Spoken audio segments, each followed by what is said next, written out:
everyone. Start off by taking two sections of the hair and joining it at the back. Twist it in on itself and then make two ponytails out of the base. Now make twists in each of these ponytails and then insert them into each of the twists of the top. For our next hairdo, start off by taking a section from the top of the hair and then add a rubber band to it. Using your fingers, loosen some of the strands of hair. Then take another section and then tie a rubber band to it as well. This should come right about the first section of hair. Take another section but tie it up underneath and then braid the bottom of the hair. Then using your fingers, loosen the braid at the bottom and fold it up.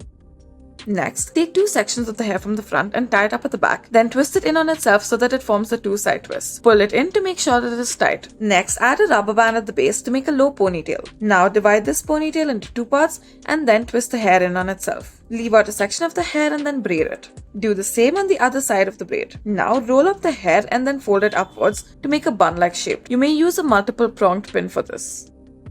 Next, take a section of hair from the top and then tie it up at the back using a rubber band. Twist the hair in on itself. Roll it upwards and keep it pinned up. Take two more sections from either side and then add a rubber band over there. Then take the lower ponytail or the lower updo and insert it through the first updo. Pull it out. Make it tight and then comb it together. Loosen the sides a little using your fingers. Do this on either side and the center. Add a decorative clip at the base. Thank you for watching.